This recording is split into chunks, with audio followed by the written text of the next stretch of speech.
মেহেরপুরে এবছর হাইব্রিড জাতের মেহেরচণ্ডী মুখী কচুর আবাদ হয়েছে ২৩৩৮ হেক্টর জমিতে। আবহাওয়া অনুকূলে থাকায় চলতি মৌসুমে ভালো ফলন হয়েছে, তবে হাসি নেই কৃষকের মুখে। উৎপাদন ব্যয় বৃদ্ধি ও বিপণনে মধ্যস্বত্বভোগীদের কারণে চাষাবাদে খরচের টাকা তুলতেই হিমশিম খাচ্ছেন চাষিরা। মেশিনের সেচ তেল দিয়ে চাষ করতে হয়।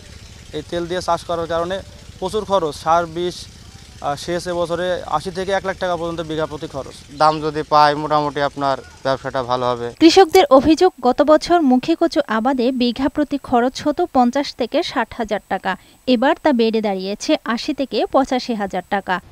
গতবারকার তুলনা ছাড়া এবার তো অনেক খরচ বেশি। এবার খরচ বেশি, লাভ কম। আর গতবার খরচ ছিল কম, লাভ হয়েছে বেশি। কৃষি বিভাগ বলছে, মেহেরচণ্ডী জাতের মুখী কচুর রোগবালাই কম এবং ফলনও হয় অধিক। চাষিরা তাদের বিঘা প্রতি ৮০-৯০-১০০ মণ করে ফলন পেয়েছে, দামও ভালো পেয়েছে। ব্যাপারী যারা আছে তারা একেবারে চাষিদের খেতে চলে যায়, ওখানেই তারা বিঘা প্রতি কিনে বস্তাবন্দি করে ঢাকায় নিয়ে যায়।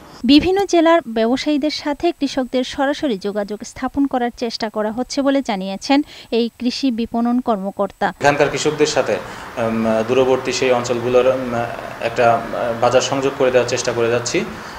তো কৃষকরা যদি কোনো রকম মধ্যস্বত্বভোগীদের দৌরাত্মে পড়ে বা অন্য কোনো সমস্যায় যদি পড়ে মার্কেটিং জনিত, তাহলে আমাদের কৃষি বিপণন অফিসে যোগাযোগ করলে আমরা সব ধরনের পদক্ষেপ গ্রহণ করব। মেহেরচণ্ডী জাতের মুখী কচুর স্থানীয় চাহিদা মিটিয়ে রাজধানী ঢাকা সহ বিভিন্ন জেলায় সরবরাহ করা হচ্ছে।